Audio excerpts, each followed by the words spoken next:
देखिए, मैं सबसे पहले जो ये हुआ है ये बहुत दुखद घटना है और जितनी भी निंदा की जाए कम है।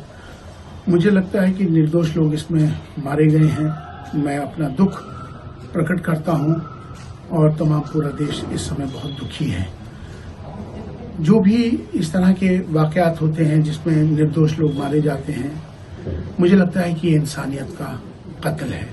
और जिस तरह से ये पहले भी जिस तरह से पुलवामा हुआ, पहलगाम हुआ, उसके बाद अब ये दिल्ली का जो ब्लास्ट हुआ है, इसमें जिस तरह से निर्दोष लोग मारे गए हैं, तो मुझे लगता है कि इसको मैं इंसानियत का कत्ल कहूंगा। और जिस तरह से खास तौर पे जो मुस्लिम समाज की तरफ से जो नाम आए हैं, जिस तरह से पढ़े लिखे लोगों के जो नाम आए हैं, ये और ज्यादा दुखद हमारे लिए, हमारे समाज के लिए भी सामने बात आई है। वैसे तो मैं हमेशा कहता हूं कि हर समाज में अच्छे लोग ज्यादा होते हैं, चंद लोग खराब होते हैं, तो इसका मतलब सारा समाज खराब हो, ऐसा होता नहीं है। लेकिन फिर भी इस तरह की जो वाकयात जो वारदात हो रहे हैं, तो कहीं ना कहीं मुझे लग रहा है कि हमें इस बात की फिक्र करनी होगी। वो राष्ट्र विरोधी ताकतें सक्रिय हो गई हैं और वो पड़ोसी देश सक्रिय हो गए हैं। वो लोग पढ़े लिखे लोगों को इसमें अपना टारगेट बना रहे हैं, उनको शामिल कर रहे हैं, जबकि इस्लाम पीस का मजहब है, इस्लाम बचाने का नाम है, इस्लाम मारने का नाम नहीं है। मुझे लगता है कि वो लोगों को गुमराह किया जा रहा है, उनको गुमराह करके उनको जो भी बताया जा रहा है, बरगलाया जा रहा है, उसकी बड़ी फिक्र की बात है और हम सबको इसकी फिक्र करनी चाहिए, क्योंकि इस्लाम बचाने का नाम है, इस्लाम शांति का मजहब है। आज इस्लाम को बदनाम करने की साजिशें रची जा रही हैं। नाम तो है जैश ए मोहम्मद, लश्कर तोयबा, मोहम्मद की सेना और लश्कर तोयबा, मोहम्मद का लश्कर, नाम उन्होंने इस तरह के रखे हुए हैं। तो मैं तमाम आज अपील भी करना चाहता हूं, तमाम सबको बताना भी चाहता हूं, खास तौर पे जैश ए मोहम्मद और लश्कर तोयबा जो इन्होंने नाम रखे हैं, अल्लाह के वास्ते इस नाम को हटा दीजिए, क्योंकि ये आतंकवादी संगठन है।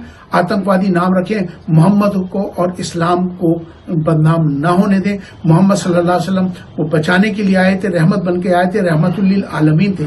इस्लाम बचाने का नाम है। आज इस्लाम को और मोहम्मद साहब को बदनाम करने की साजिशें हो रही हैं। तो मुझे लगता है कि हमें तमाम खास तौर पर मुसलमानों से को ये बताना चाहता हूं कि अब हमारी जिम्मेदारी ज्यादा हो गई है। मैं चीफ इमाम होने के नाते आने वाले शुक्रवार के दिन देश की 5.5 लाख मस्जिदों से इस आतंकवाद के विरोध में इसका ऐलान होने वाला है और जो निर्दोष लोग मारे गए हैं उनके लिए इस शुक्रवार को नमाज भी उनके लिए उनकी आत्मा की शांति के लिए भी दुआएं की जाएंगी। लेकिन कई बड़ी साजिशें हैं, इससे हमें सबको एक होकर सतर्क रहने की जरूरत है।